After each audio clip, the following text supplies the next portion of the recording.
On est pas mal là. On est bien, hein. Il faut qu'on arrive à se coordonner toutes les deux. Voilà, prends bien le temps. Apprécie la glisse du bateau.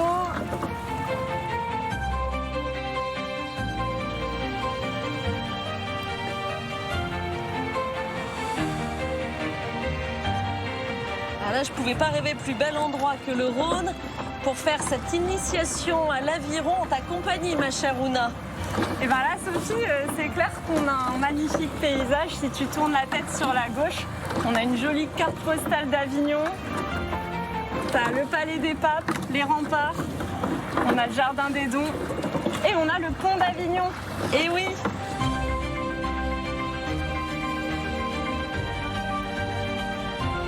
Qu'est-ce qui lui est arrivé à ce pauvre pont d'Avignon? Il en manque un morceau. Oui, alors ce pont, il date du XIIe siècle. Il avait 22 arches qui l'amenaient jusqu'à Villeneuve-les-Avignon au niveau de la tour Philippe le Bel. Mais au fil des siècles, avec les crues, les guerres, il nous en reste 4 aujourd'hui, mais on l'apprécie toujours autant et c'est notre trésor de la ville, trésor classé au patrimoine de l'UNESCO. Et là, on passe sous le pont. Waouh, c'est magique quand même. Hein. Ouais.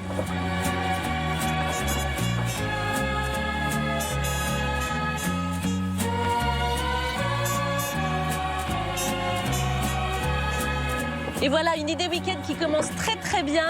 Point de départ, les remparts médiévaux et le Palais des Papes. Ça va sentir bon la Provence. On ira découvrir un peu le Luberon et les Alpilles. Merci pour ton accueil, Ouna. Et bien Sophie, je te souhaite la bienvenue en Avignon. Et comme on dit en provençal, benvengut en Avignon.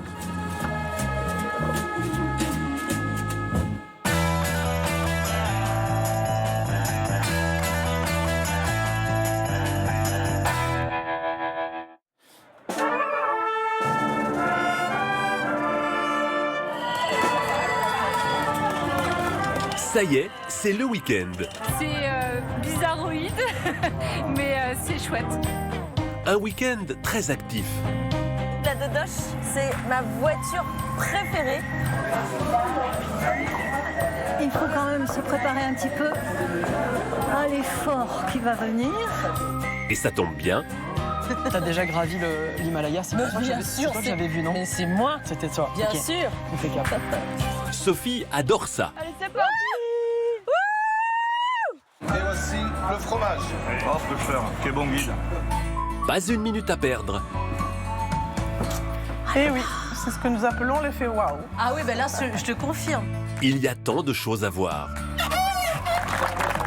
Avec la toison d'une brebis, on va faire un plaid.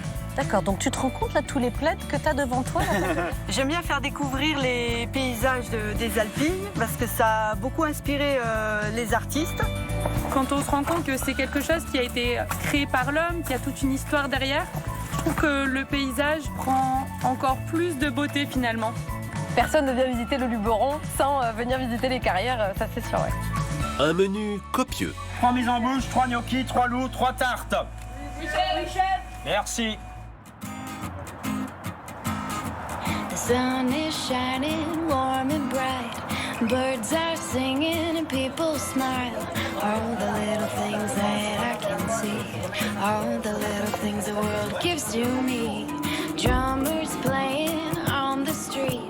Crowds of people dancing to the beat. All the little things that I can see. All the little things the world gives to me. Oh, I'm living the good life. Oh, I'm living. Bonjour. Bonjour Mathilde. Bonjour Sophie. Good life. Raconte-moi un petit peu les cours que tu donnes ici dans les jardins du Palais des Papes. Eh ben, en fait, donc régulièrement, j'anime des stages sur Avignon et autour d'Avignon dans des lieux que je repère, que je pressens. Des Et- stages d'aquarelle principalement? Oui, aquarelle. Alors, moi, ma pratique, c'est plus du carnet de voyage. Tu peux coller, tu peux collecter, tu peux garder des tickets de caisse ou des tampons des lieux que tu explores. Ça peut faire partie d'une mise en page. Tu regardes les choses autrement. Avignon a toujours été une source d'inspiration dans tes créations? Oui, je venais assez souvent en vacances en Provence parce que je suis pas née ici, moi je suis née en Normandie. Les impressionnistes ont bercé mon enfance et les jardins de Monet notamment ont marqué mon enfance. C'est peut-être pour ça que j'aime bien dessiner dans les jardins et à l'extérieur.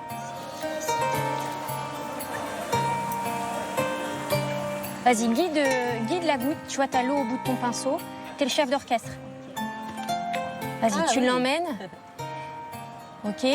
J'ai beaucoup de complexes par rapport à ça parce que je sais pas dessiner, pourtant je voyage beaucoup, je rêverais de pouvoir faire mes carnets de voyage, mais très sincèrement, je ne sais pas faire. Mais c'est pas grave parce que ça reste un objet au départ, le carnet de voyage qui est un peu intime, qui est pour toi. Donc, si ton dessin il est pas exact, c'est pas grave en fait. Ce qui est important, c'est que tu gardes le souvenir.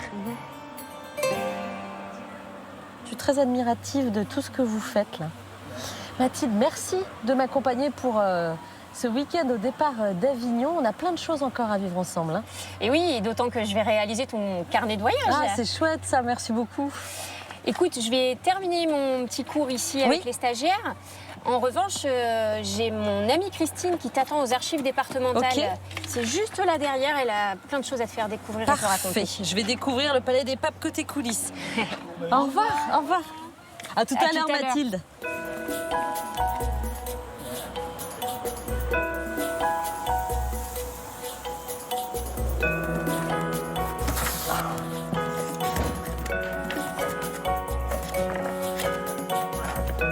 Christine ?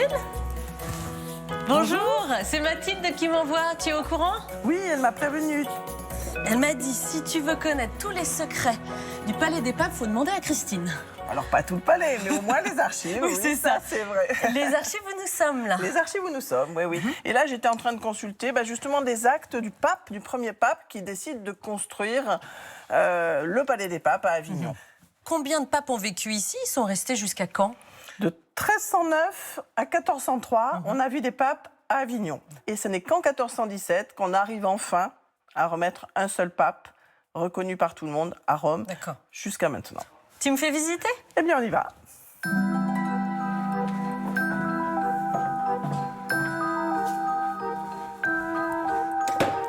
Alors, ici, nous allons arriver dans un endroit extrêmement rare dans les archives en général.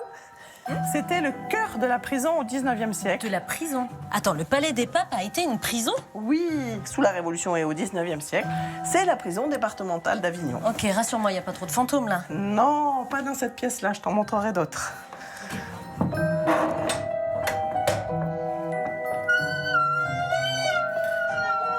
Là, il n'y a pas de doute, c'est une porte de prison. Ah oui, en effet. Avec son petit Judas.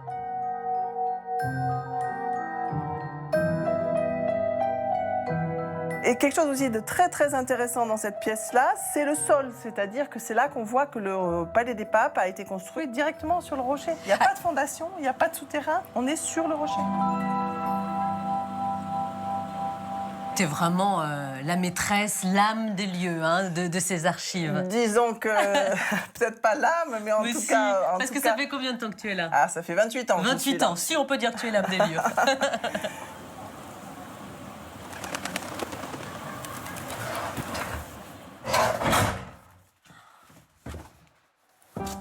Eh oui, c'est ce que nous appelons l'effet waouh. Ah oui, ben là, je te confirme. Attends, mais on est dans une chapelle ici, là. Je vois des vitraux au fond. Exactement. Nous sommes dans la première chapelle du Palais des Papes, celle que Benoît XII édifie lorsqu'il commence le palais. À partir de quand on a installé des archives ici ? 1880. Ok. Tous les documents qui sont ici, c'est-à-dire combien ? Entre livres, documents... Alors, dans la chapelle, on a à peu près 2 km d'archives. Parce qu'on parle, voilà, on parle en kilomètres ? En kilomètres linéaires. Okay. Dans l'ensemble du palais, on a 23 km à peu près. Ah oui, alors... Du moins, on avait, puisqu'on commence à déménager. Voilà. Je suis une privilégiée alors de pouvoir visiter les archives aujourd'hui parce que tout ça va changer, de lieu. Ça va changer. Et dès demain, en fait, le bas de la chapelle va commencer à perdre une partie de son contenu pour notre nouveau site dans le sud d'Avignon. D'accord. Ça va te faire un petit pincement au cœur, tu crois ? Bien sûr, ça va nous faire à tous un pincement au cœur. Mais ce qui était très fort ici aussi, c'était l'équipe. Et puis bon, disons qu'il y a un moment donné, il faut savoir dire au revoir.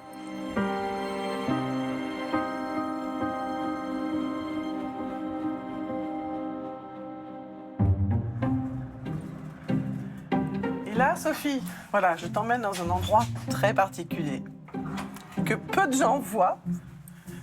Et voilà, bienvenue chez moi. On est vraiment chez toi, tu habites au cœur du Palais des Papes? Absolument. Absolument. C'est fou de vivre ici. Je suis absolument la seule résidente du Palais des Papes. Non mais t'as eu une vie de famille ici? T'as élevé tes enfants au cœur du palais? Oui, oui, tout à fait. Et puis ils étaient très fiers. J'avais tous les copains qui débarquaient tout le temps. Hein. Allez, dernière surprise. C'est privilégié. Non mais cette balade est exceptionnelle grâce à toi. Je vais vraiment de surprise en surprise. Ça ne s'arrête jamais.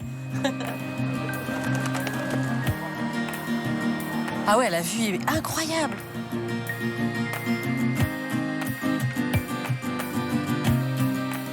Et là, vraiment, on est sur les toits du Palais des Papes.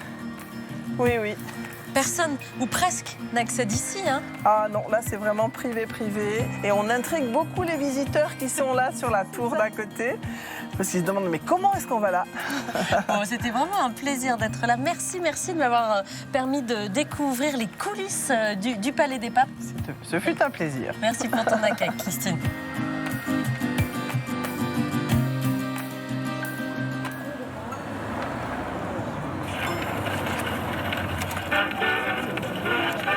The way you sip your tea, the memory of all that.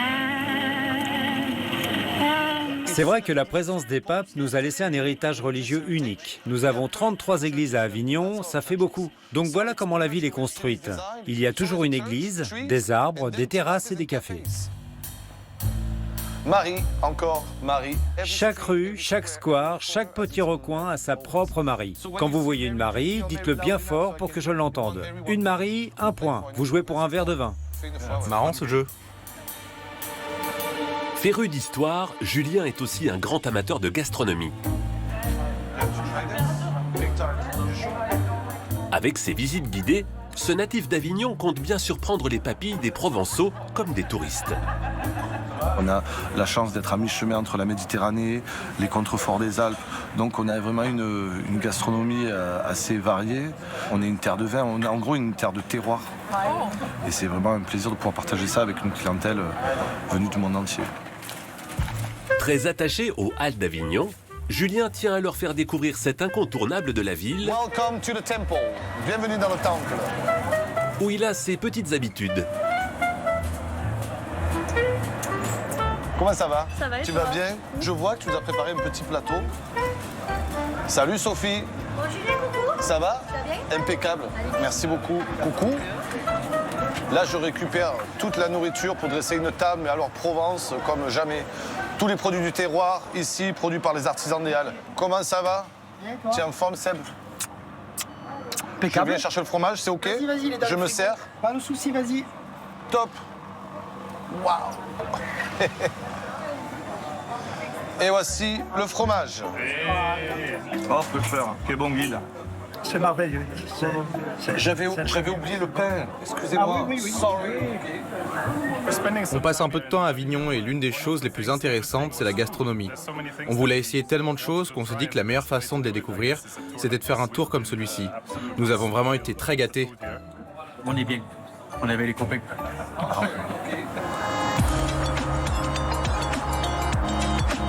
Le temps d'un week-end, ceux qui ont envie d'évasion peuvent s'offrir une bouffée d'air frais au parc naturel régional des Alpilles, à tout juste 30 minutes d'Avignon. Derrière nous, le massif des Alpilles, nos petites montagnes à nous. Ça mesure 30 km de long, 10 de large. Et le point culminant se trouve à Aiguière, 498 mètres. Est-ce que vous savez combien on a de vents en Provence? 6. 32. 32. Et on a un vent qui s'appelle le vent des dames. Et à l'époque des moulins à vent, les dames, quand il y avait ce vent, n'avaient pas le droit de travailler au champ parce que, vous comprenez, ça leur aurait relevé un peu les jupes. Mais c'est pas pour ça que c'était jour de repos, hein. Pour partir à la découverte du sentier des Moulins, Christelle a fait appel à ses petits compagnons à quatre pattes. À combien de kilomètres/heure ils marchent, les ânes? Alors les ânes, ils marchent à 3 km/h, c'est un peu plus lent que nous, parce que nous, on marche à peu près à 5 km/h. Donc idéal pour des enfants. Vous savez comment ça s'appelle un meneur d'âne? Ça s'appelle un ânier. Et si c'est une fille, une ânière. Marceau, tu es un petit ânier, toi? Eh oui. Sur le sentier, le moulin à vent le plus célèbre est celui qui a inspiré l'écrivain Alphonse Daudet. Est-ce que vous connaissez certaines lettres de mon moulin? La petite bleue. Oui, la petite bleue. C'est pas la plus connue. Non. La plus connue. La chèvre de Monsieur Seguin. La chèvre de Monsieur Seguin, l'Arlésienne, le curé du Cucugnan, etc., etc. Au total, il y en a 28.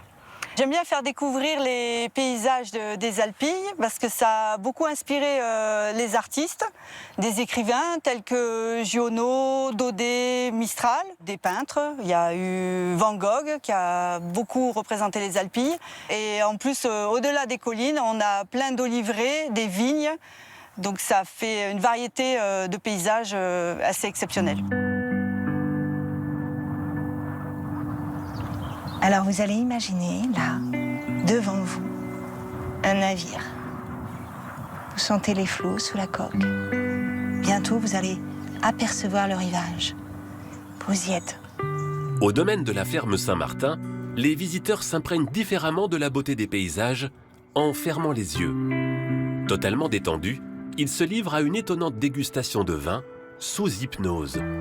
Et là, dans un renfoncement dans la roche, se trouve un coffre. Vous décidez de l'ouvrir pour découvrir ce premier breuvage tant recherché. Voilà, laissez-vous guider par vos sens. L'atelier de dégustation sous hypnose, c'est super intéressant parce que on réapprend un peu à déguster les vins. En fait, on sent que ça cherche le verre, que ça sent vin. On les voit vraiment un peu la tête, un peu penchée sur le côté. C'est vraiment un peu cet état de relaxation qui donne ça. Est-ce que vous avez justement aperçu un changement au niveau de la dégustation? Le blanc m'a fait un effet Madeleine de Proust. De la poire que buvait à la fin du repas mon oncle. Et c'est ça que j'ai retrouvé dans le vin dès que j'ai senti. Moi je suis parti sur une île un peu paradisiaque, sable blanc, très fin.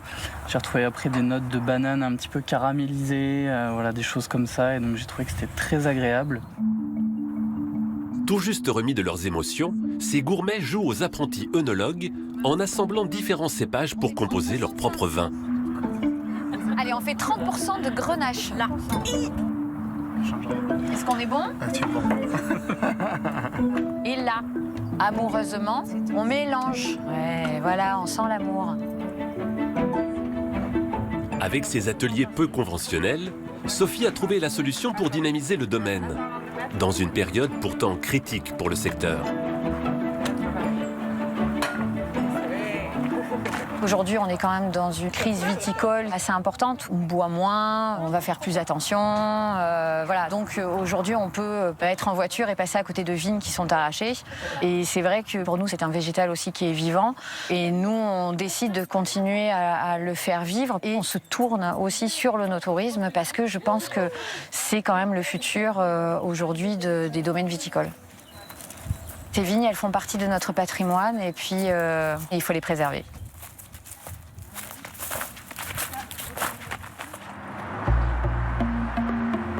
Sophie, regarde, je vais te proposer d'aller faire un petit tour pour aller explorer l'île de la Barthelasse. On va prendre la petite navette fluviale. Sympa. Bonjour. Bonjour mesdames, bienvenue à bord.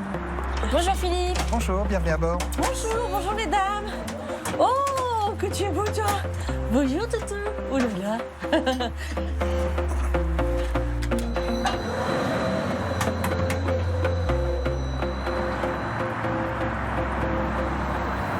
Vous l'empruntez souvent, vous, madame? Oui. Oui. J'adore cette navette-là traverser le Rhône. Oui. Ça me donne l'impression que je fais une croisière. Exactement, ça a été ma sensation aussi. Ça va, capitaine? Ça va, tout se passe bien. Dis donc, il y a du trafic là sur le Rhône, entre bateaux de croisière, canoë et notre navette. Au moins 27 bateaux à passagers qui font des croisières sur le fleuve entre Martigues et Lyon, au Chalon-sur-Saône, et qui viennent souvent sur Avignon, qui viennent faire une photo du pont d'Avignon.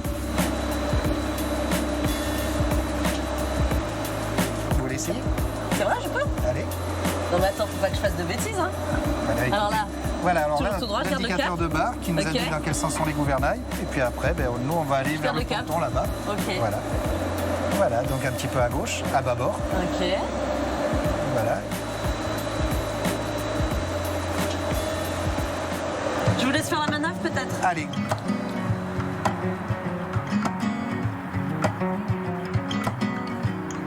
Keep you in my mind, heart beating in time, sunshine in my day, never goes away.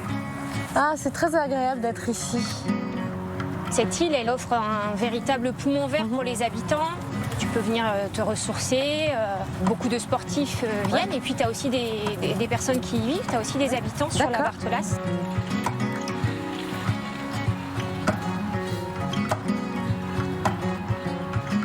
Barthelasse, le nom de l'île, ça vient d'où? Ça viendrait de Jean-Richard d'Avignon, autrement appelé Bartholucius, qui a fait fortune, figure-toi, dans le blé. Il a semé du blé sur l'île et du fait de ces terres riches et fertiles, le blé a proliféré. D'accord. Et ça lui a ramené du blé. Exactement. Là, il y a, j'imagine, des décors qui t'inspirent, non, pour des aquarelles. Oui, du fait que ce soit aussi vert, qu'il y ait cette lumière du palais qui se reflète sur l'eau. C'est vrai. Tout pouvait être inspirant. Je sais pas si tu vois, là, nous, on a un peu notre bonne mère aussi. Et oui, comme à Marseille, il y a la bonne mère qui protège. Ça.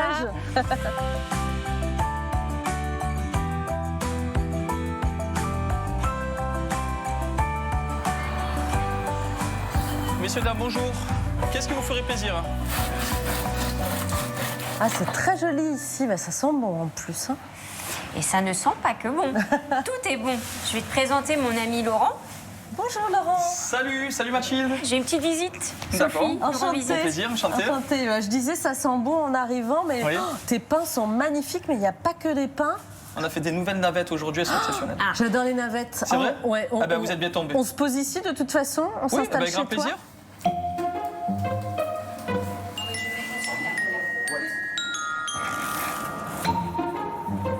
Mathilde, Sophie.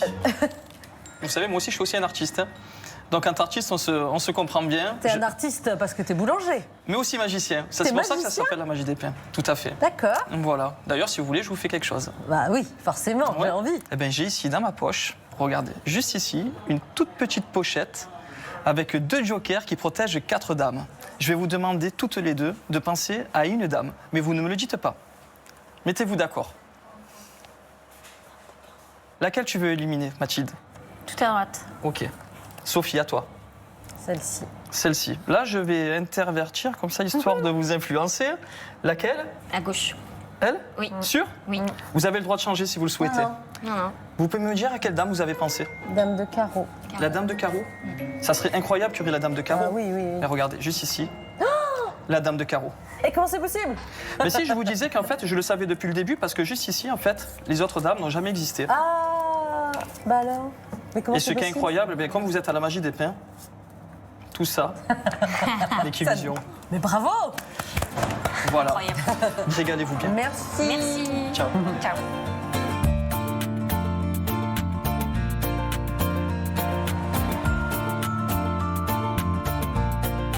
C'est vraiment un petit coin de campagne à quelques minutes du centre-ville et du Palais des Papes, hein, cette île.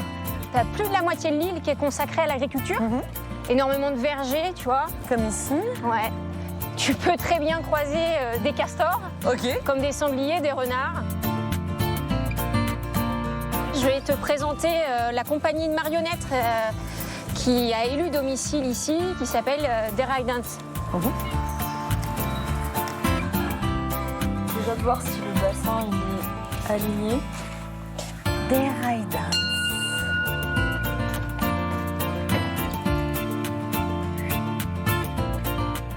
Bonjour. Hello.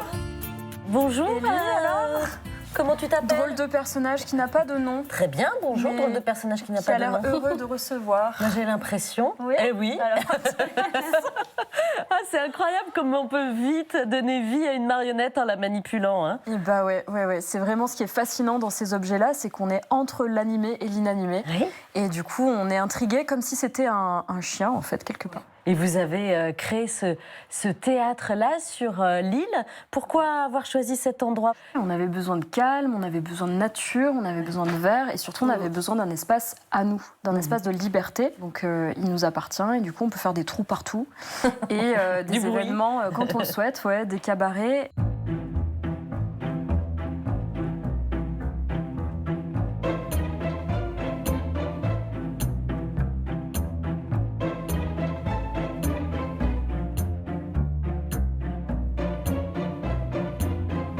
Bienvenue dans l'atelier, Baptiste, je te présente Sophie. Baptiste, enchantée, ravie de te rencontrer. Oui, tout va bien, tout va bien.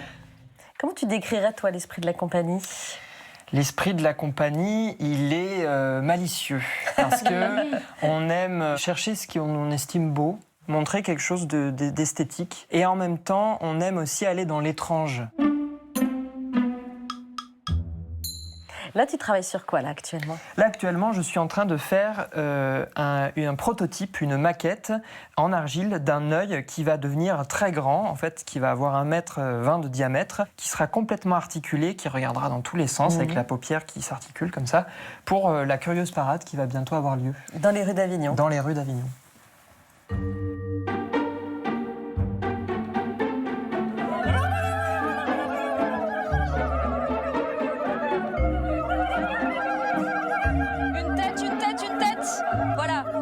Ok. Marion, n'hésite pas à travailler le contact aussi avec le corps de Pampoule.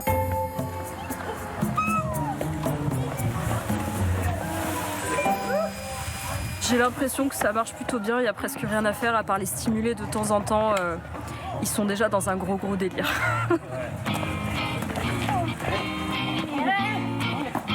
D'ici quelques jours, des comédiens professionnels et amateurs défileront dans les rues d'Avignon.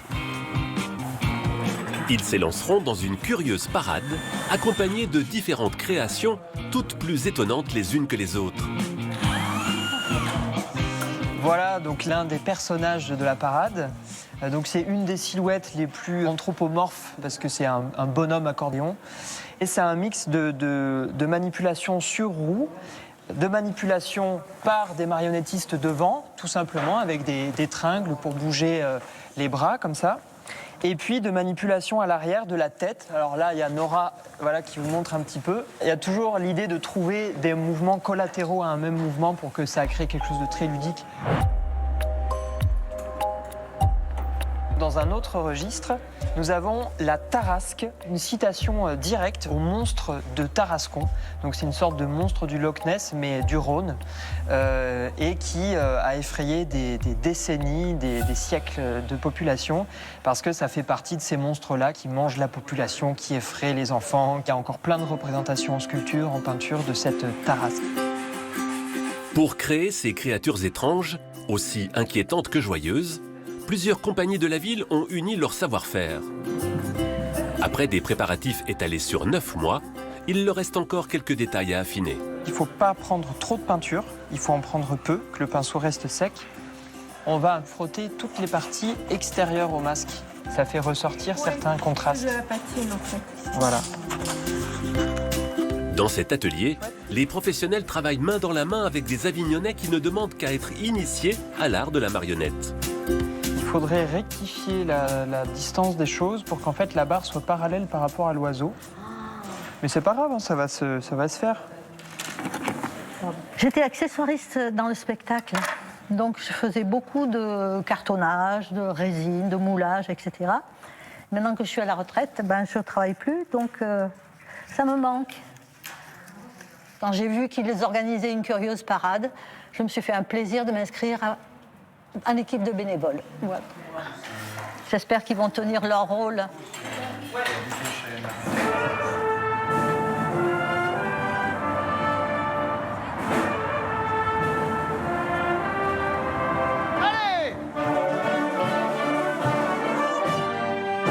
Pour que la parade soit la plus éblouissante possible, les organisateurs ont fait appel au talent de l'orchestre d'harmonie du Conservatoire d'Avignon.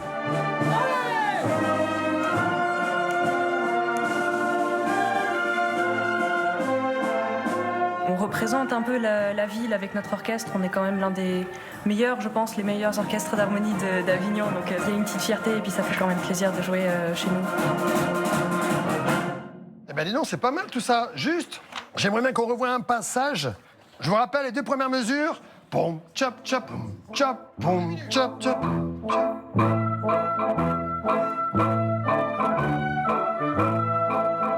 C'est la musique du compositeur italien Ennio Morricone, connu pour ses musiques de films, qui sera à l'honneur. Je pense qu'il fallait mettre un morceau pétaradant, explosif. Quand on voit le bon, la brute et le truand, entre autres, mais pas que.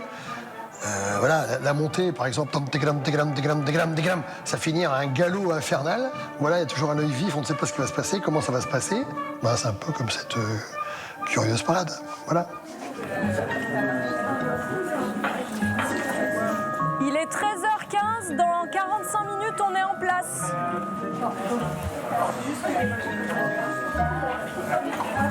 Il faut quand même se préparer un petit peu à l'effort qui va venir.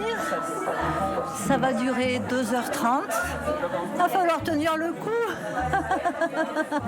Le maquillage est en train de se terminer. Je vois qu'il n'y a pas de vent, il fait beau. Voilà, je crois que ça se déroule bien. J'ai pas l'horaire, mais je crois qu'on est dans les temps, donc ça va. Dans quelques minutes, Léa prendra la tête de la parade. Pour assurer son rôle de maître des horloges, elle a imaginé un personnage intransigeant, baptisé Madame Déloyale.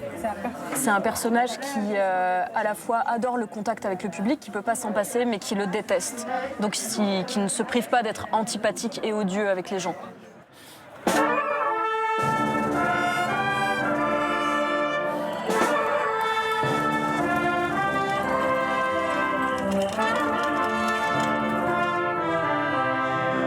Tout au long de l'année, la vie culturelle d'Avignon est rythmée par différents événements, comme cette curieuse parade, pour le plus grand régal de ses habitants.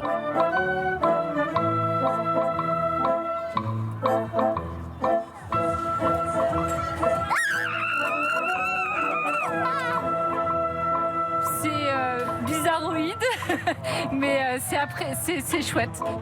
J'aime qu'il y ait beaucoup d'enfants, j'aime que ce soit fabriqué par les habitants de la ville, que ce soit du recyclé et mettre de la poésie dans la ville aussi. Je trouve ça chouette.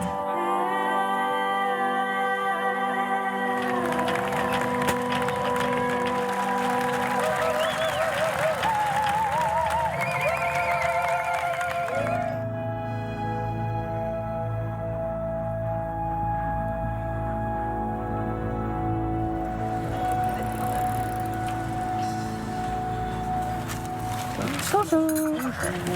Merci. En route pour les Alpilles, je vais vous présenter Swan. C'est parti pour l'aventure.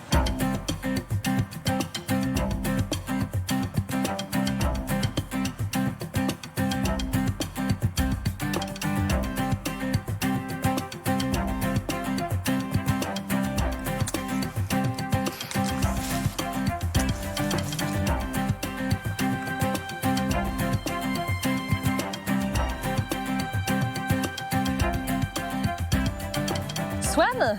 Hey, salut. Salut, ça va ? Ça va, Sophie? Ah là là, qu'est-ce que je suis contente de te retrouver ici. Ben moi aussi. Quel bonheur, en plus on a une belle journée. Ah bah oui, là c'est météo exceptionnel. Hein. Exactement, Ben c'est voilà. à 30 minutes d'Avignon et me voilà avec toi, l'enfant du pays. Bah oui, j'ai grandi là. Ouais, c'est ça, à de Saint-Rémy. Exactement. Je suis le moniteur du club, tu vois, carrément. Et du club d'escalade. Et j'ai grandi ici, donc c'est un peu les collines qu'on a parcourues quand on était petit. C'est quoi le programme? Ben, on va faire une via cordata. Tu sais ce que ça veut dire, ça, ou pas? Alors, moi, je connais bien les via ferrata. La via cordata, il y a corde là-dedans. Bon, explique-moi. T'as compris, en gros. Ouais. Ce qu'on va faire, c'est qu'on va parcourir une sorte de crête, d'accord? Une crête. Et les parties qui sont vertigineuses, je vais installer une corde. D'accord? Pour que tu puisses avancer en sécurité. Attends, quand tu dis vertigineuse, oui, j'ai bien dit vertigineuse. T'entends quoi? Eh ben, tu verras, tu évalueras toi-même la hauteur. Ok. Tu veux que je te prenne une corde? Ouais, c'est une bonne idée. Tiens, prends la blanche. N'hésite pas à la mettre, tu vois, de... Ah bah voilà. Voilà, c'est parfait. Mais toi, tu sais déjà, en fait. T'as déjà gravi l'Himalaya, c'est pour toi que j'avais vu, non? Mais c'est moi. C'était toi. Bien Ok. sûr. Impeccable. Bon, ici, c'est légèrement plus petit que l'Himalaya, mais quand même, c'est cool, quoi. On est parti?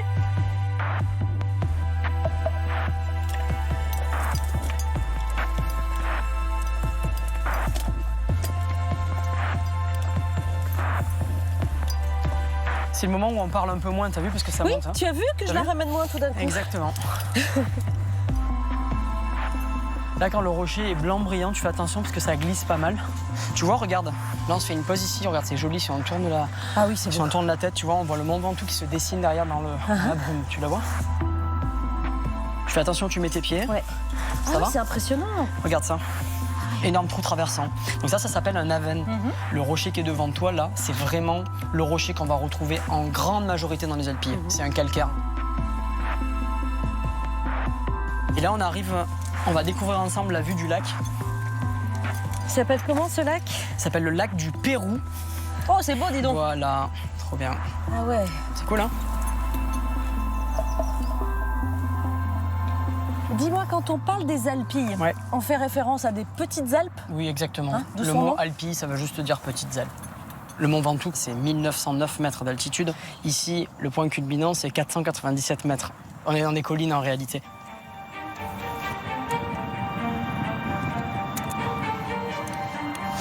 T'es à l'aise avec la hauteur, ça va? Ça va. Tu te sens bien? Merci. Tu vois, c'est un peu vertigineux. Hein. C'est vrai, je te On a la vue confirme. sur le lac. Ça va, mais je vais quand même continuer à regarder un peu devant. Oui, elle va rester bien accrochée, c'est parfait. Là, c'est un petit peu étroit, tu vas faire comme tu peux.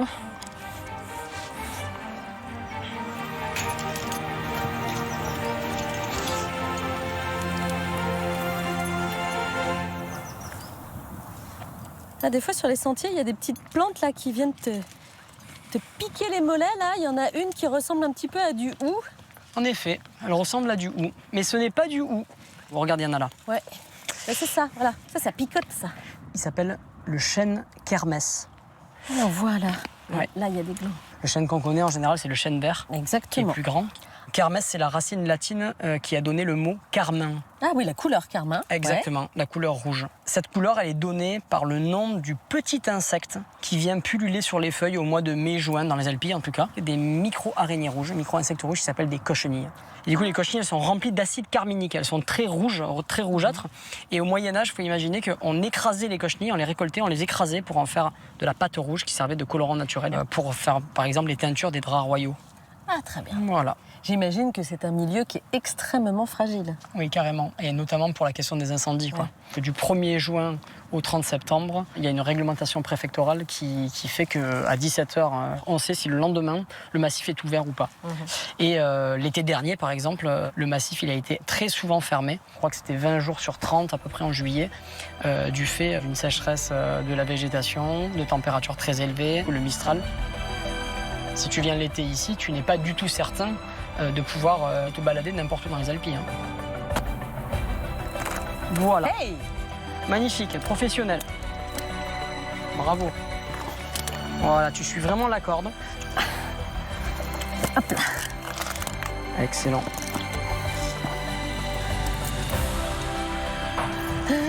Bienvenue. Merci.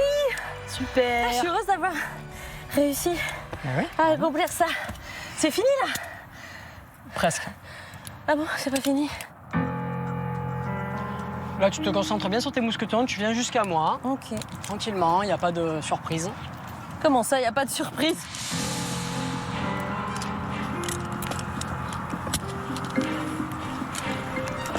Ok, mets-toi bien en arrière, en arrière. Tends les jambes très fort. Regarde-moi une dernière fois. Fais un petit sourire. Cool, ça va être cool. Check là. Oui, tu arrives, super. On y va? Oui. Allez, c'est parti. Au milieu, tu vas toucher avec tes pieds, regarde. Équilibre-toi, pousse avec tes deux pieds si tu veux. Avec tes deux pieds en même temps. Voilà. Trop bien, Sophie. Allez, encore. Yes. Ça va, c'est cool? Magnifique. Merci, Swan. Trop bien.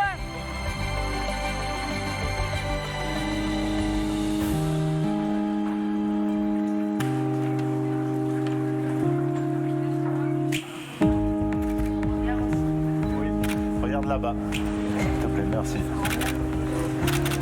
Attends, hop, je te replace le petit bijou devant. j'adore avec le moulin derrière Avec là, le moulin ça fait derrière, vraiment tu vois. une arche. Et puis on est sur Avignon, quoi. Ah là, pour Donc le ça parle coup, de ta ville. Hein. c'est ça qui est beau. La rue des Teinturiers à Avignon est connue historiquement pour l'activité de teinture qui ici est passée à une époque. Et ça fait bien le lien finalement avec les produits de la marque qui sont en teinture végétale. Et là, on est sur de l'indigo naturel. À tout juste 32 ans, Claudia Verax vient de lancer sa propre marque de vêtements.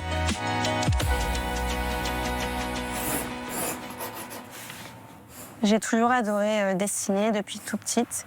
Très tôt, j'ai été, on va dire, attirée par le corps de la femme. Et je me souviens quand j'avais 8 ans, j'avais fait un dessin sur la préhistoire et j'avais dessiné Lucie avec des détails charnels quand même assez précis pour un enfant de 8 ans pour l'interpréter. Durant mon parcours professionnel dans la mode, je me suis rendu compte que l'habillement, c'était la seconde industrie la plus polluante au monde, plus que l'industrie aérienne et maritime réunie. Et je me suis dit, si je crée ma marque, il faut vraiment que je trouve une solution pour rendre mes produits le plus éthique possible. Pour que ces vêtements puissent être entièrement recyclés, Claudia a eu l'idée de créer des tenues sans aucun élément métallique. Hormis des boutons qui peuvent se retirer en un clin d'œil et se porter ensuite en collier. Côté tissu, elle s'est tournée vers du coton biologique. À seulement 1 heure d'Avignon, dans le village de Loris, ce tissu est teinté naturellement avec des plantes tinctoriales, comme cela se faisait encore au XIXe siècle.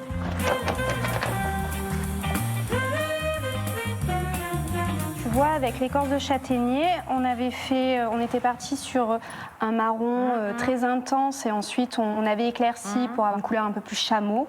J'aimerais bien qu'on fasse pareil avec le bleu, qu'on aille plutôt vers un bleu un peu plus ciel, un peu plus frais. Oui, on pourrait faire un peu plus clair que ça même, oui. Moins de bain, moins d'indigo dans la cuve, voilà, c'est pas trop compliqué. Hein. Le plus compliqué, c'est de faire des bleus foncés. Des bleus foncés, oui. En étroite collaboration avec sa teinturière, Claudia découvre les ficelles du métier et élabore les couleurs de sa nouvelle collection.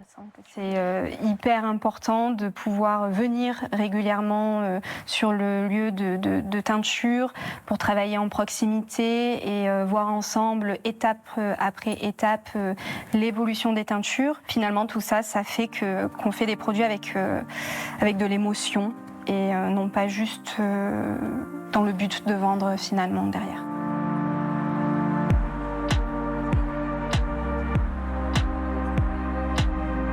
Dans cette région gorgée de soleil, la couleur est omniprésente et sa palette se décline à l'infini. Sur les façades des villages, c'est la teinture minérale, celle de l'ocre, qui éblouit les visiteurs, curieux de découvrir ces différents reflets jaune-orangé à pied comme à cheval. On reste pas trop loin les uns des autres, que là on va se diriger donc dans les galeries qui, vous allez voir, sont assez impressionnantes et pour vous et pour les chevaux. Attention la tête! À la fin du XVIIIe siècle, l'homme a creusé dans la roche pour exploiter l'ocre, donnant au paysage des allures de Far West. Voilà. Super. Quand on se rend compte que c'est quelque chose qui a été créé par l'homme, qui a toute une histoire derrière, je trouve que le paysage prend encore plus de beauté finalement. On trouve déjà que c'est beau, mais quand on connaît l'histoire, on trouve ça encore plus beau. Non loin de là, on continue d'extraire ce précieux pigment, toujours utilisé dans le bâtiment comme dans la peinture. Donc là, je vais procéder au ramassage du minerai. Donc le minerai, c'est 92% de sable et 8% d'ocre. Donc là, il a été décompacté, c'est plus qu'une poudre. Et je vais la ramasser pour la ramener après ça sur l'aire de lavage.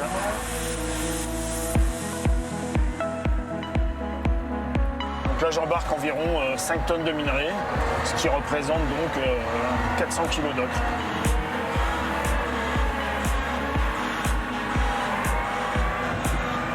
Le minerai arrive, il est sec, sous forme de poudre. Et le but, c'est de séparer donc, les deux éléments.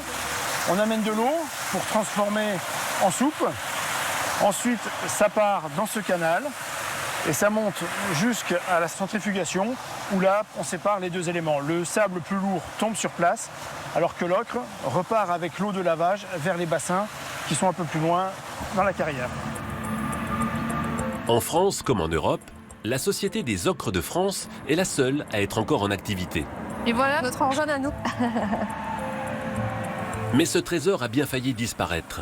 Dans les années 70, l'exploitation de l'ocre a subi un effondrement, victime de l'industrialisation. À l'époque, l'ocre était utilisé dans tout ce qui était bâtiment, artistique, mais également dans l'industrie du caoutchouc. Et en fait, elle est utilisée pour épaissir le caoutchouc. Et quand on a remplacé l'ocre par des produits dérivés du pétrole et que les pigments synthétiques sont arrivés sur le marché pour concurrencer l'ocre, en fait, ça a provoqué le déclin. Très engagé pour la sauvegarde des savoir-faire, l'arrière-grand-père de Ludivine a tenu tête aux géants de l'industrie et sauvé de la faillite la Société des ocres de France. Désormais, l'entreprise bénéficie d'un fort regain d'intérêt pour le Made in France. L'ocre, clairement, il y a l'usage qu'on en fait et il y a également la beauté des paysages qui ont été façonnés de la main de l'homme. Donc c'est vraiment des paysages qui sont spectaculaires et qui font la renommée de notre région. Personne ne vient visiter le Luberon. Et j'insiste, on dit bien Luberon et pas Luberon, hein, sans venir visiter les carrières, ça c'est sûr. Ouais.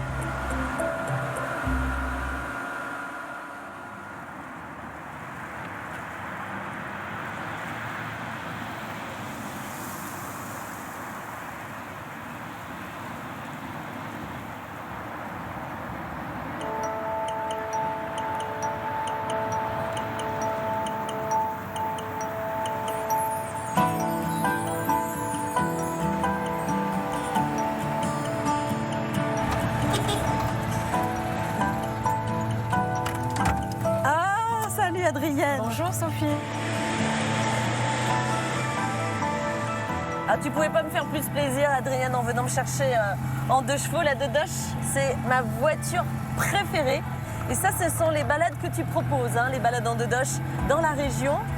Oui, c'est ça, tout à fait. Ça fait 6 ans que je propose des 2 chevaux pour visiter le Luberon, avec chauffeur ou sans chauffeur, avec des balades thématiques, viticole, patrimoine, oléicole également. Ok.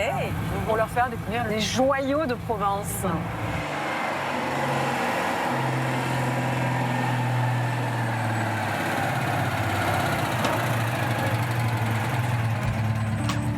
T'en as combien au tout des Dodoches? J'en ai 16. Oh, 16? J'en ai 16 et elles ont chacune leur prénom. C'est pas vrai. Celle-ci s'appelle Josie. Ok. Enchantée, Josie. C'est la matriarche de nos 2 chevaux. Ok. On a souhaité rendre hommage aux personnes qui nous ont marqués en donnant leur prénom à nos 2 chevaux. Donc ça veut dire que si tout se passe bien entre nous, ta prochaine Dodoche, elle s'appellera peut-être Sophie? C'est possible. C'est sûr, c'est sûr.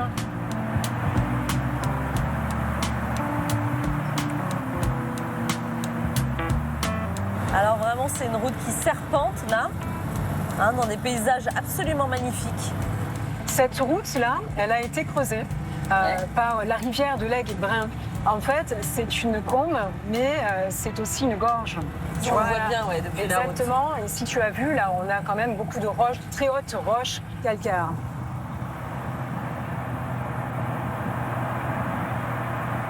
Là, on va rentrer sur Lourmarin.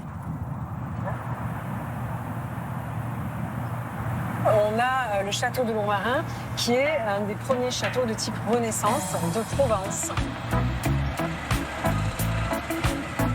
On se permet d'ailleurs de traverser le village de Lourmarin.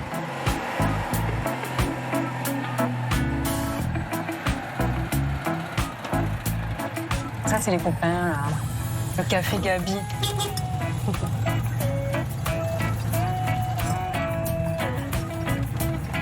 Il y a un vrai capital sympathie hein, avec ces Dodoches. Oui, il y a un vrai capital sympathie. Tout le monde nous regarde. Tout le monde salue, on klaxonne. Il y a un jeu en fait qui se crée avec les passants et là 2 chevaux.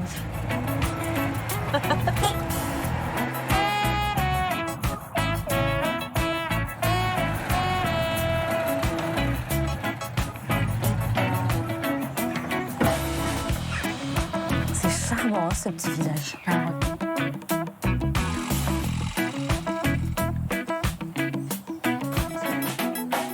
Cucuron, c'est un village ici, tu vois, le temps s'est arrêté. Tout s'est mis sur pause.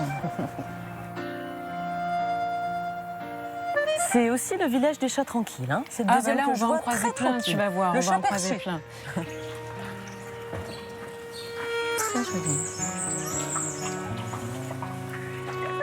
Il faut savoir que Cucuron, à l'époque de la peste, c'était une ville fortifiée. Tu avais quand même tous les habitants qui étaient protégés à l'intérieur pour justement empêcher à la peste de les atteindre. On pense que cette statue-là a été érigée pour permettre aux personnes de pouvoir venir prier et demander la protection. D'accord. Cucuron, c'est un drôle de nom. Tu connais un petit peu l'origine?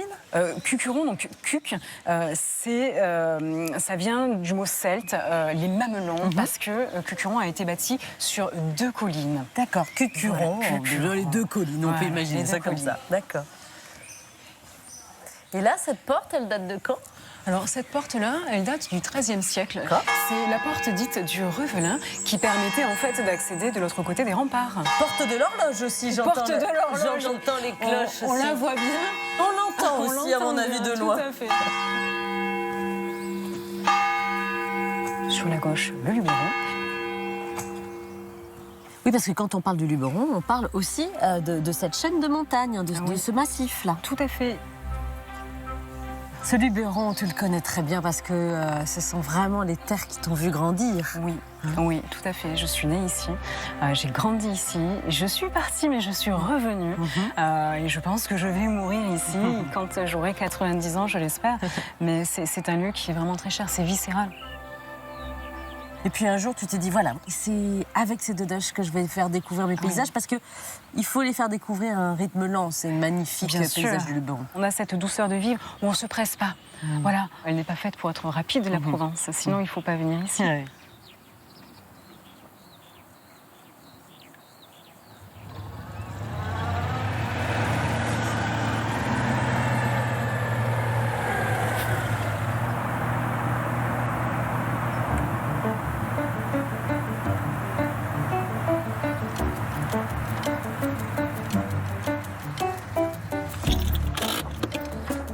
Je te présente Léo de la Bastide du Laval. Bonjour Léo. Salut Léo, ça va? Bonjour Sophie. Enchantée. Eh ben, bienvenue. Merci. Vous tombez à pic, là, on a démarré la récolte hier. Alors voilà le là, petit trésor. Là, c'est le travail brut de brut, non effeuillé encore, qu'on va ensuite on va ramener au moulin, on va effeuiller, nettoyer les olives et ensuite fabriquer de l'huile à partir de ça. Combien d'oliviers ici, sur la Bastide? Nous, on a 4000 arbres en tout sur le domaine. Ah oui, d'accord. Bonjour. Bonjour. Bonjour Sophie, enchantée. Enchanté. Bonjour Comment Roland. va-t-il, mademoiselle? Ça va? Ça, c'est mon père, Roland. Ah, le papa. J'arrive pas à comprendre qu'il y a sur un même arbre plusieurs couleurs d'olives, mais il s'agit toujours de la même variété là. Ah, ça c'est normal. Chaque olive naît verte et finit sa vie noire. À un moment donné, elles vont changer de couleur. On dit qu'à ce moment-là, elles sont tournantes. D'accord, mais il va falloir, Léo, transformer ces olives, hein, si je la goûte là. Ah là, je vous déconseille. Ah ouais, C'est très très amer, oui. Non, malheureusement, souvent, il y a plein de gens qui veulent essayer, mais ils vont tousser pendant quelques minutes. On va voir laquelle de vous deux est la plus efficace. Je vais chercher un autre peigne et vous allez faire un petit contest. Ok, une petite compète. Ok, très bien. L'heure de la compétition a commencé. Ok, il y a la team Léo et la team Roland là, si j'ai bien compris. Hein. Ça va. Ok. Bon, Adrienne, tu me fais pas mourir de honte. Hein, on est ensemble. Hein, D'accord, donc, je vais essayer. Ok, let's go. Sur celui-ci? Ouais. Tu laisses agir ton peigne. Tu mets ta main dessous, regarde, comme ça. Et tu le laisses faire. Voilà. C'est lui qui fait le boulot. J'ai tout mon corps qui vibre là. Hein.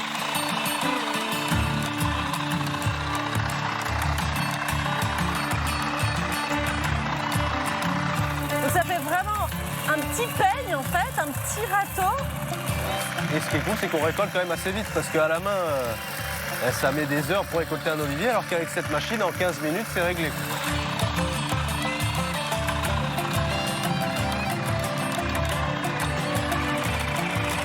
Je trouve qu'on est bien par rapport à vous. Je n'entends pas ce que tu me dis, je ne sais pas de quoi tu parles.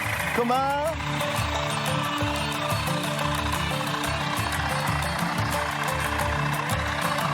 Sophie, je te laisse les clés de la 2 chevaux, j'ai changé de métier. Je reste ici. Ah ben tu es dans ton élément. Hein. Ça me détend. Tout à l'heure, j'ai cru que ses dents allaient se déchausser. Mais non, finalement, elle a tenu le coup. Donc aussitôt récolté, aussitôt transformé. Absolument. Ouais. Quand c'est mûr, c'est maintenant quoi.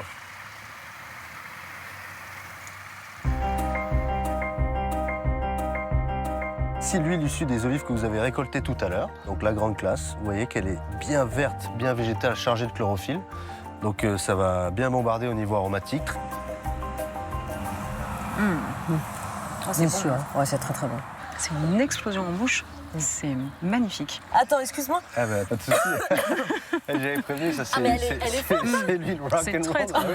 Ça me picote la gorge tout d'un coup. Tu comprends Ça mieux s'ouvre. pourquoi il valait mieux pas la manger direct sur l'arbre? Ça t'aurait fait ça x 10. Ah mais je suis en train de comprendre.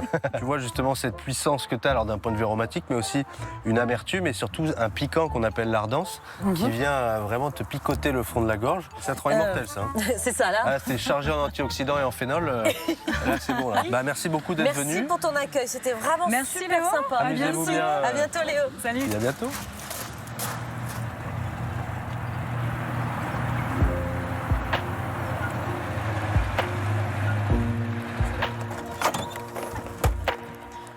Voilà, on se met la petite nappe, là. Voilà, tu vas voir. J'adore Je vais l'esprit te de tes sortir balades. tout ça.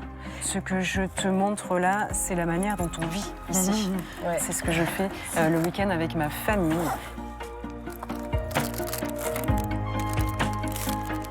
Franchement, on n'est pas bien, là, sérieux. Tu comprends pourquoi je peux pas partir d'ici? Mais je te comprends. C'est pas possible. On a vraiment le Luberon, la montagne qui se reflète dans les temps. Là, c'est très joli, très bel endroit. Je voulais te remercier parce que c'était vraiment une jolie balade. Oh, c'est très gentil. J'ai pris beaucoup de plaisir moi aussi à être avec toi aujourd'hui. C'était vraiment génial et j'aurais bien aimé encore te garder pendant une semaine pour t'emmener dans tellement d'endroits. Allez, à ta santé, ma belle. Merci encore. À la tienne, avec plaisir.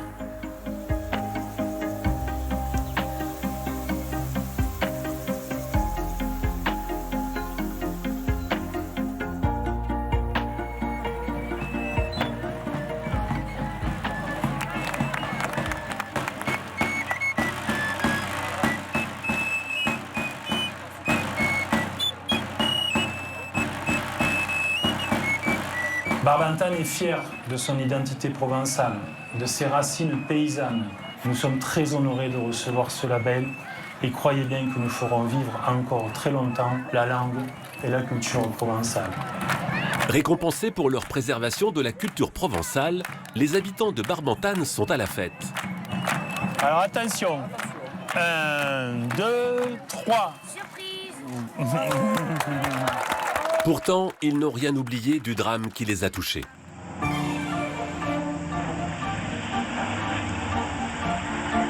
En juillet 2022, un incendie ravage la montagnette et coûte la vie à un sapeur-pompier volontaire. Il emporte sur son passage 1400 hectares de végétation. C'est la coupe que nous vendit Catalan. Les feux de la montagnette en 2022, ça a été un véritable désastre, mais pas seulement écologique, ça a été un désastre aussi culturel, ça a été un désastre dans nos repères, dans notre mémoire, dans notre visualisation. Donc faire des fêtes, c'est quelque chose aussi de réconfortant et qui fait du bien.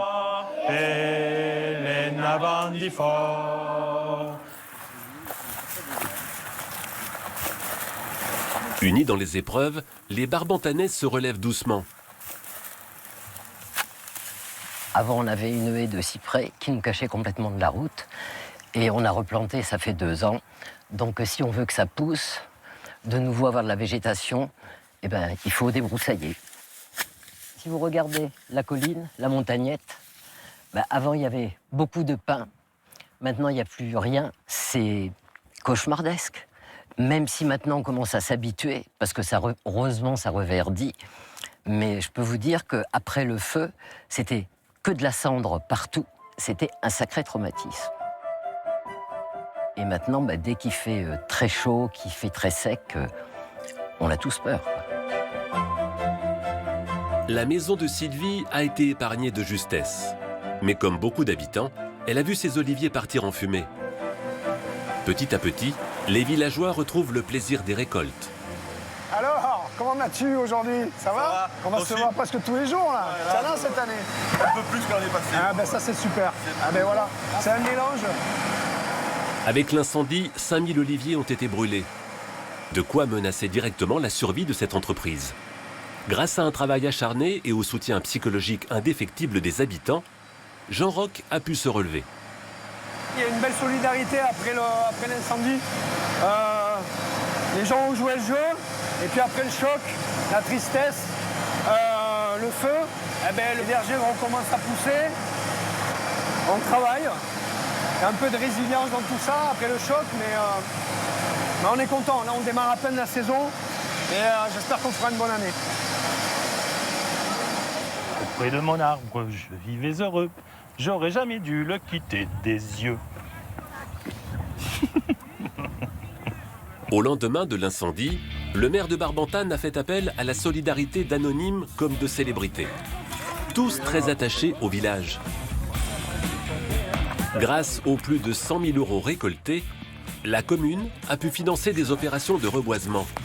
Hop là.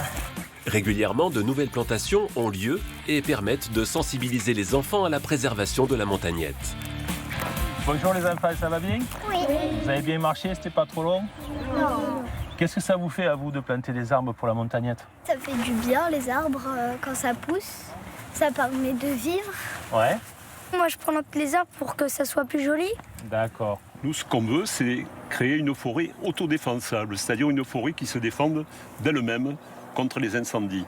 Là, vous avez un cerisier Sainte-Lucie qui fait des petits fruits, parce que les arbres qu'on plante, on veut qu'ils créent de la biodiversité. Parce que vous savez bien que les insectes, il y en a de moins en moins, les oiseaux, il y en a de moins en moins aussi.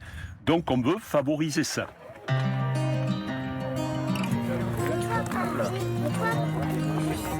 Au total, plus de 7000 arbres ont déjà été plantés. Et les premiers résultats sont déjà visibles. Vous voyez un pétouiller de lapin, c'est-à-dire que le lapin vient toujours au même endroit faire ses crottes. Et c'est des crottes fraîches, donc c'est bon signe parce que le lapin revient automatiquement dans la montagnette.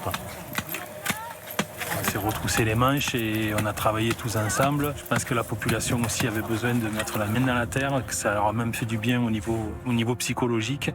Et aujourd'hui, c'est du gagnant-gagnant-gagnant parce que c'est bon pour la nature, c'est bon pour la biodiversité. Chaque année en France, environ 4000 incendies détruisent entre 10 000 et 17 000 hectares de forêt.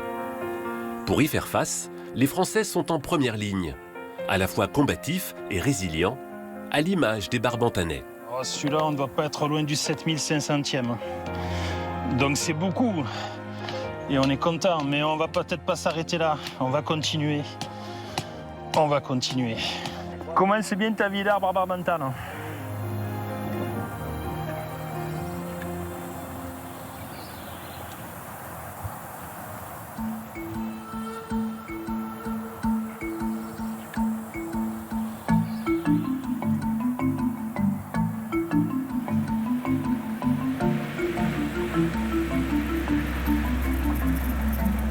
Jean-Louis, on a une lumière là. C'est beau, hein? C'est beau, hein? Avec la lumière rasante, on est dans la dernière steppe d'Europe. Hein.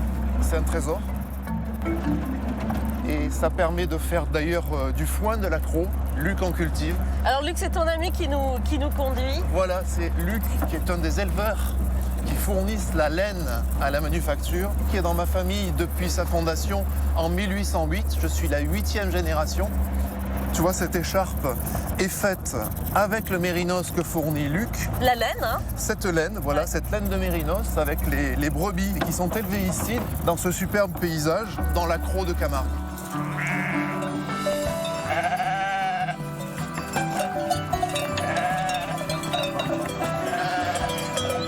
On va aller voir s'il y a peut-être eu des mises bas aujourd'hui.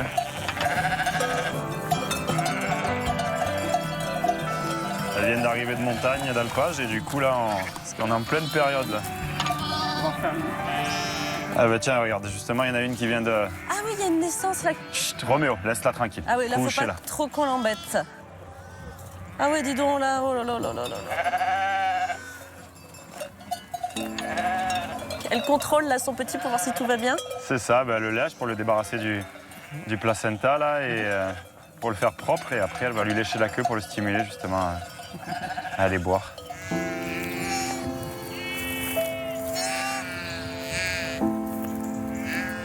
On se sent peu de choses. Exactement. Là, c'est tous ces petits devant elle? Non, c'est les petits cousins, là. C'est ça, c'est les petits cousins, parce que les mamans sont parties au troupeau manger. D'accord. Et du coup, elles ont laissé les enfants sous surveillance. Ouais, c'est ça, elle est nounou. T'as combien de naissances, là, par an dans tes troupeaux? Déjà, t'as un troupeau de combien de bêtes? Oh là J'ai 1800 brebis. Ah oui. C'est un gros troupeau, mais on a 1500 naissances. Du coup, on a une grosse maternité. Bah oui, je fais ça.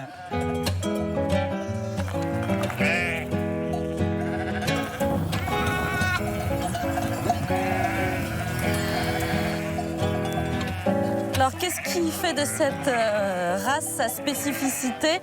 Jean-Louis me parle d'une race unique au monde. La Mérinos d'Arles, c'est une race qui est issue du berceau d'Arles. Mes ancêtres, mes parents ou mes grands-parents, ont conservé cette race qui produit une laine de moins de 20 microns. C'est le diamètre du poil, le diamètre moyen, qui est beaucoup plus fin qu'un cheveu humain, 20 microns. Quand on parle de laine mérinos, c'est tout simplement des laines fines.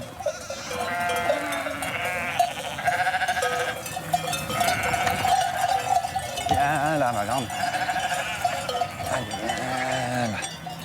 C'est bien. Alors cette laine, si on écarte cette toison, elle est très ondulée.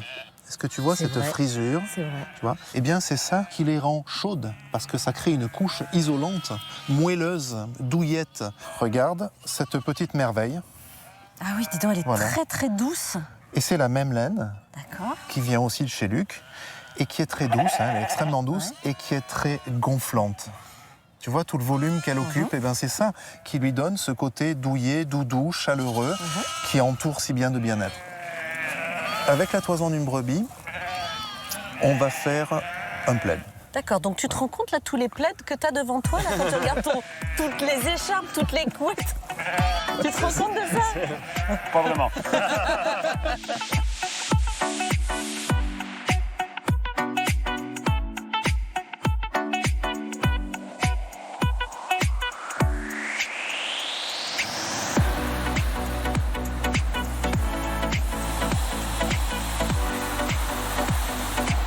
Voilà, après la plaine de l'Accro, bienvenue à l'île sur la Sorgue. La Sorgue, la voilà? Là voilà, c'est le canal. Alors la Sorgue, c'est principalement des canaux artificiels. Et le canal de l'Arquet traverse la ville de part en part. Alors cette roue là, elle est très très belle. Cette énergie hydraulique, elle servait à alimenter qui ou quoi? Les ateliers. Les ateliers textiles en l'occurrence, avant qu'arrivent les diesels. Il y en avait une soixantaine. D'accord.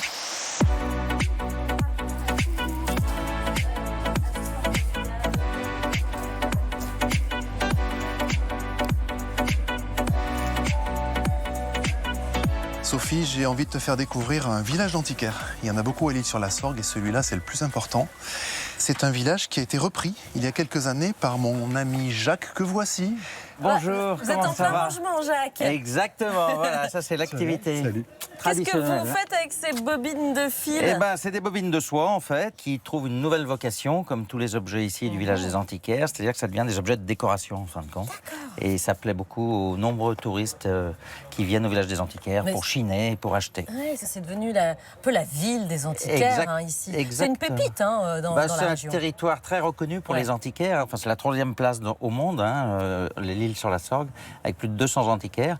Et le hasard, il y a 50 ans, a voulu que les antiquaires s'installent dans une ancienne filature, en fait, une ancienne filature textile. Et l'histoire est jamais bien loin entre le textile et les antiquaires. Elle est où, là, ta manufacture? Elle est juste là-bas au bout de mon bras, à 150 mètres. D'accord, je continue à tirer le fil de mon histoire. Je vous dis à bientôt, Jacques, à une autre fois. À bientôt, Jean-Louis, à bientôt, au revoir.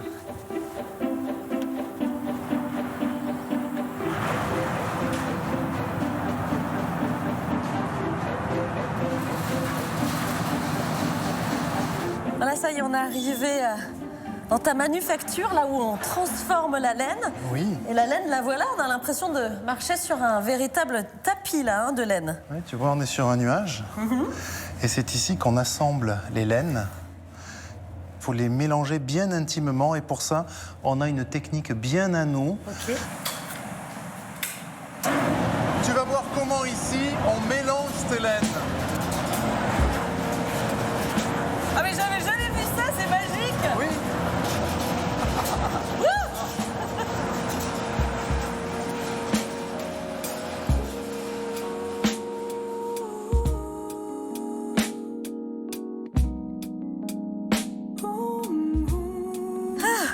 Ah oui. Je ne oui, m'attendais pas à c'est vivre prenant. cette expérience. Ah, quand je te promets qu'on vous entoure de douceur.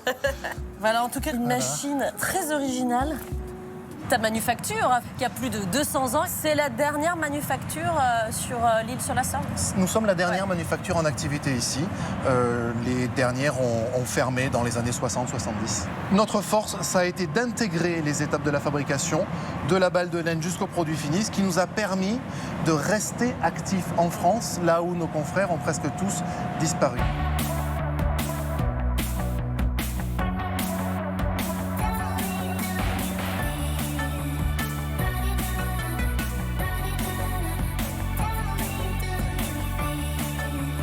Voilà Sophie, je te présente Noël, Bonjour Noël.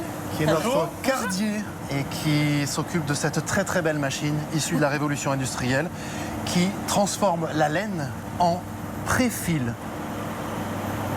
Tu vois, ça n'a pas de résistance. Ah oui, c'est très cassant. C'est pas encore du fil. Si tu veux en faire du fil, c'est ce qu'on va faire à l'étage, il faut le tordre.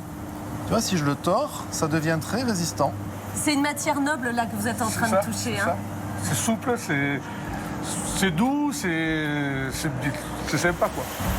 Voilà, le continu à filer sur cette belle machine, eh bien, c'est là que se réalise la torsion dont je te parlais tout à l'heure. D'accord, donc c'est vraiment là où la mèche va se transformer en fil. Exactement. Et ce fil, on va pouvoir le tisser.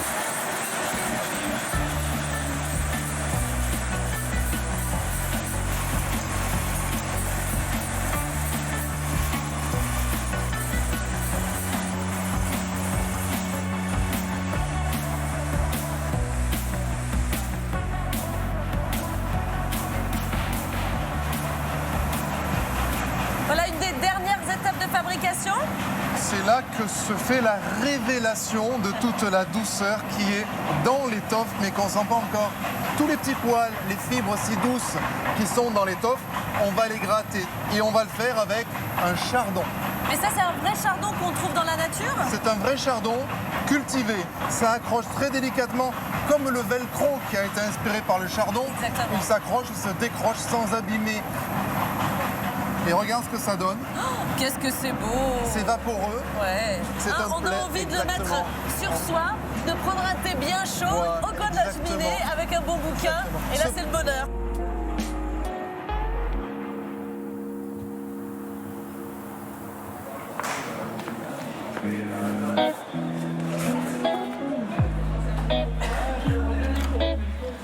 Parfait, très bien. Suivant. C'est vrai qu'on est obligé de dire oui chef à chaque fois qu'on parle à un chef cuisinier. Oui, c'est vrai. Et un conseil pour devenir cuisinier. S'accrocher et surtout ne pas oublier son caractère et d'où l'on vient et surtout ne pas oublier ses objectifs. Après avoir été sacrée meilleure apprentie cuisinière de France à 17 ans, Awen s'apprête à recevoir un autre prix prestigieux, le Rabelais des jeunes talents de la gastronomie. Je porte les mocassins aujourd'hui et c'est la première fois que je les porte et c'est très douloureux. J'ai pas l'habitude. Au début, j'étais stressée parce que je m'attendais pas à avoir autant de com. Parce que dans les journaux, les radios, etc., je m'attendais pas à ça. Et en fait, avec le temps, on s'y habitue et même c'est relativement intéressant et agréable. Et mesdames et messieurs, nous allons accueillir sur cette scène Awen Krakowski, Charles-Dominique Poitou. Dans la salle parisienne du Cirque d'hiver, ses proches sont venus la soutenir. Elle a beaucoup d'ambition, mais qui est assortie de beaucoup de travail et beaucoup de passion.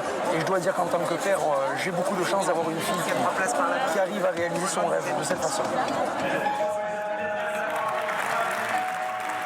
Originaire d'Aix-en-Provence, Awen a décidé de faire ses armes à l'école hôtelière d'Avignon. Implantée dans un riche territoire gastronomique qui fait référence, l'école est réputée pour son excellence. Maintenant, donc, tu vas prendre un petit peu de miel, tu vas le mettre à fondre dans ta casserole, dans ta russe. Tu vas prendre avec la pointe de ton couteau du safran, tu vas le mettre à diluer dans le miel. Chef. C'est grâce à son professeur, le chef Patrice Leroy, un ancien élève de l'école, Moi, ça me convient. qu'elle a participé au concours des meilleurs apprentis de France. Awen, pendant 2 ans, je l'ai surveillé du coin de l'œil. J'ai noté sa progression. J'ai essayé de lui apporter, de lui donner tous les outils possibles. Et avec sa force tranquille, puisqu'elle a une faculté d'adaptation et de réflexion assez conséquente, ça lui a permis de réussir. Merci, chef. La passion et la confiance qu'elle a su me donner, ça n'a pas de prix. Vous m'avez forcé, chef. Oh, je t'ai pas trop forcé. Je vais toute la ranger 4 paires. Oui, bien sûr, bien sûr, bien sûr. Dans ma famille, c'était ma grand-mère qui cuisinait. C'était les vrais repas de grand-mère avec 5 plats, 4 desserts. On repartait, on n'en pouvait plus de manger. Mais en fait, un bon repas, ça réunit vraiment tout le monde. Et apporter ce plaisir à quelqu'un, c'est quelque chose de particulier. Je me vois pas faire autre chose que ça dans ma vie, en fait. C'est vraiment ce qui anime l'intégralité de mes jours. Pendant qu'Awen finit ses macarons, les autres élèves de l'école se préparent à recevoir les clients du restaurant d'application. Pas trop de bazar sur les consoles, s'il vous plaît. On épure un petit peu là, s'il vous plaît. Ok, allez en place, s'il vous plaît. Mesdames, messieurs, bonjour, soyez les bienvenus. 3 mises en bouche, 3 gnocchis, 3 loups, 3 tartes. Merci. Avec ce restaurant, les élèves de l'école hôtelière peuvent mettre en pratique leur formation. Donc vous voyez, le pur jus du limoncello avec les figues. C'est une adresse où je viens assez souvent. D'abord parce que la nourriture est excellente. Et le service aussi, même si c'est des gens qui apprennent et ça les soutient aussi.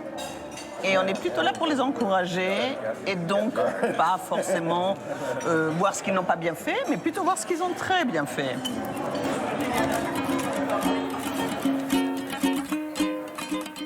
Vraiment, le macaron est top. Il est frais, il est fruité, il est léger. C'est très agréable, très surprenant.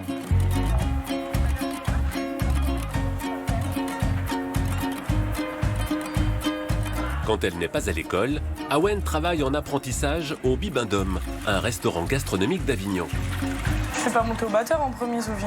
On est d'accord, ouais, voilà. Comme ça, et après je laisse Ça chauffe, après tu le remettras sur ouais, dès que ça bout. Comme tout restaurant qui sort un peu de l'ordinaire, on va dire, il y a une certaine exigence sur les attentes auxquelles on doit répondre. Et c'est ce que je cherche. On ne cherche pas la facilité, ce serait beaucoup trop ennuyeux, je pense. Si Awen a choisi de travailler dans ce restaurant, c'est aussi parce qu'elle partage beaucoup de points communs avec le chef Mathieu Desmarais. Bonjour Sophie, bonjour Awen. Bonjour chef. C'est du dessert au chocolat? Exactement. C'est ça? Tous deux ont été formés à l'école hôtelière d'Avignon et couronnés meilleurs apprentis de France. C'est joli, hein? C'est à nous en tant que chefs et chefs d'entreprise de transmettre notre savoir, surtout de donner envie et donner la passion de ce métier aux nouvelles générations. Être chef étoilé, pour moi, c'est un grand rêve. Forcément, c'est lointain, c'est pas déçu du tout. Mais oui, forcément, le parcours de Mathieu, étant donné qu'on a commencé à peu près dans la même voie, est exemplaire pour moi. Et c'est aussi pour ça que je suis venue travailler ici avec lui. Hop. Allez, super bon. Parfait. Y a plus qu'à? Hein? Awen, qu'est-ce que t'en dis de ce dessert? Ouais. Il est magnifique, vraiment. C'est le meilleur. Allez, à point. C'est le meilleur, ça.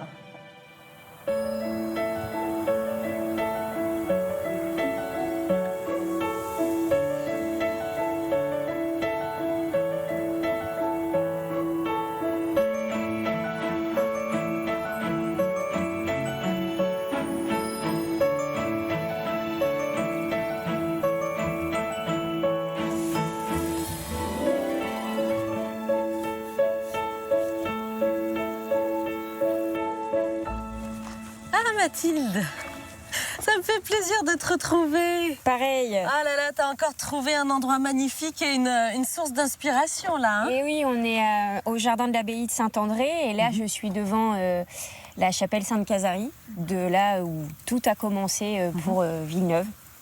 Villeneuve-les-Avignon a quelques encablures d'Avignon, bien sûr. Oui. Je vois une abbaye, des fortifications. On est à la fois dans cette abbaye et dans un fort. Oui, c'est assez fou, c'est que en fait tout le village de Villeneuve-les-Avignon au départ s'est construit sur le mont Andaon, donc là où nous sommes. Il y a une partie aujourd'hui qui s'appelle le fort Saint-André. Et là, on est dans les jardins de l'abbaye de Saint-André et ils se font face. Comme tu n'as pas pu m'accompagner dans toutes les étapes de mes balades pour ce week-end, je t'ai ramené quelques petits souvenirs. Regarde, un petit peu de laine mérinos d'Arles. Super, merci. Voilà, et un petit rameau d'olivier du domaine du Laval. Eh ben parfait, je pense que je vais pouvoir m'en inspirer pour compléter mon carnet. Si ça te dit, on prolonge la visite du jardin. Ah oui, j'ai très envie de visiter ce lieu. On va retrouver Romain, le chef jardinier de l'abbaye de Saint-André. Il est par là.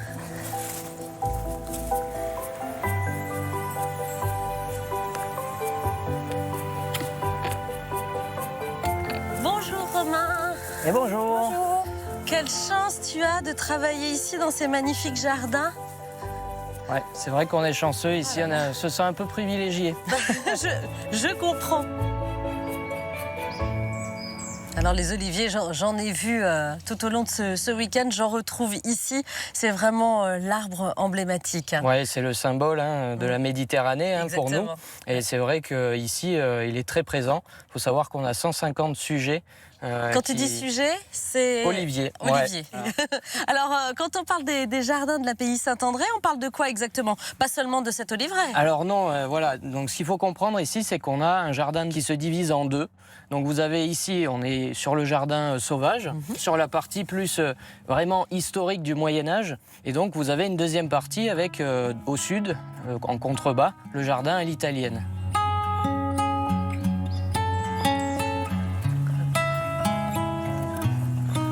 Alors tu sais, moi Romain, je connais le jardin à la française où rien n'est laissé au hasard, le jardin à l'anglaise qui est plus spontané, mais j'ai tout à apprendre quand même de jardin à l'italienne. C'est quoi les caractéristiques de ce type de jardin? Donc les codes du jardin à l'italienne sont assez particuliers effectivement puisqu'ils reprennent des codes déjà utilisés dans les jardins antiques.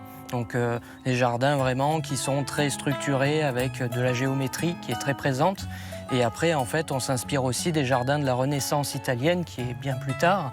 Vous avez donc ces sculptures qu'on peut retrouver de part et d'autre au niveau de cet amphithéâtre.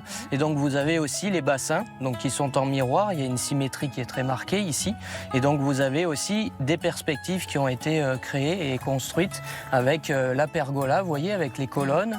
Donc là, c'est pareil, les colonnes, on reprend aussi tous les codes de l'antique. Et toi, qu'est-ce que tu aimes le plus dans ce lieu? La diversité de la végétation, la variété de tous ces verts dans la partie plus contemporaine du jardin. C'est toutes ces teintes de végétaux qu'on retrouve aussi dans les jardins peints par les grands peintres, dont les impressionnistes.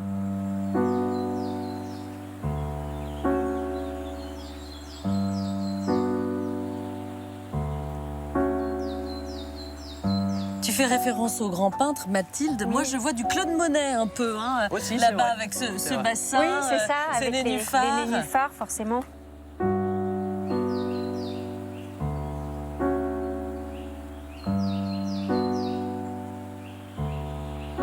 C'est vrai que ces nénuphars, on s'en lasse jamais parce qu'on a une multitude de fleurs de nénuphars tout le long de l'année et on a en plus des poissons. Donc on a rajouté une petite biodiversité qui est sympa aussi à l'intérieur.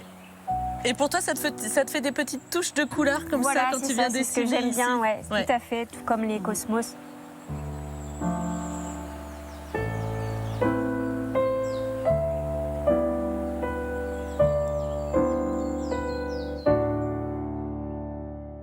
Pour toi, ça doit être l'aboutissement aussi d'un parcours, non, de travailler ici? Oui, bien sûr. Ouais. C'est vrai que moi, je suis issu donc, du compagnonnage. J'ai fait un tour de France pendant 7 ans. Et maintenant, l'avantage, c'est qu'on peut aussi transmettre dans ce lieu. On a la chance aussi de pouvoir accueillir des apprentis ici. pour les futures générations de jardiniers du patrimoine. Ouais. Jardinier, c'est un beau métier. Mais alors, jardinier du patrimoine, alors là, Ouais, hein, ça, c'est la classe. Hein. Ravi de t'avoir rencontré, Romain. Merci. Hein, merci, merci beaucoup. On continue notre balade, Nina ? Allez. Allez, parce qu'on a encore plein de choses à voir, j'imagine.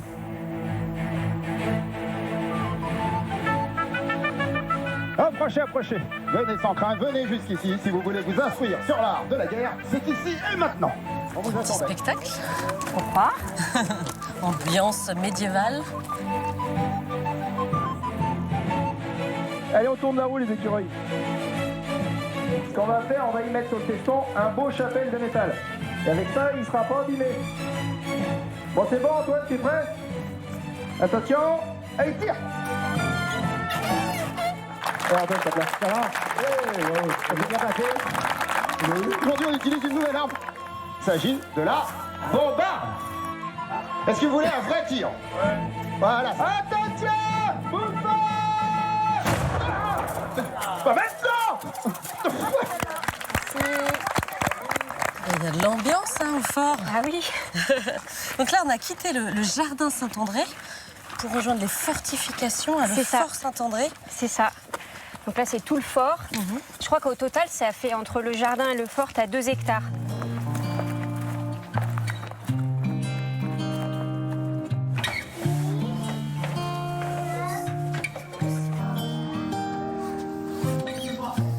C'est bien qu'on puisse prendre un petit peu de hauteur parce qu'on comprend bien l'organisation de cette forteresse qui date de quand exactement? Du XIIIe siècle. D'accord. Donc là, tu vois un petit peu mieux les contreforts de la forteresse avec les tours jumelles qui sont un peu en bas.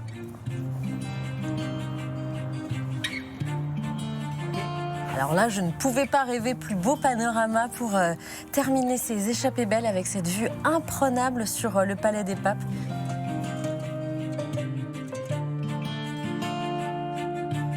Et voilà, Sophie, le petit souvenir de ce week-end. Non, non, c'est pas un petit souvenir, c'est un très beau carnet de voyage que tu as réalisé pour moi. Merci beaucoup. Je retrouve tous les décors que j'ai traversés. L'échappée belle de Sophie, exactement, au départ d'Avignon. Cette magnifique cité des papes, ces jardins pontificaux, et cette balade en 2 chevaux, les Alpilles, où je me suis fait une petite frayeur. Une petite frayeur, là, regarde, petit souvenir de la Via Cordata. Je te remercie. La récolte des olives, tout y est, merci. C'est vraiment adorable d'avoir réalisé ça pour moi. J'étais très heureuse de t'avoir fait découvrir la région qui m'a adoptée et que j'ai adoptée depuis maintenant 20 ans. Je vous invite, vous aussi, si vous le voulez un jour, à venir ici, à Avignon et autour d'Avignon pour passer un beau moment. Je vous embrasse très fort. Je vous dis à très bientôt. Et comme d'habitude, faites de beaux voyages.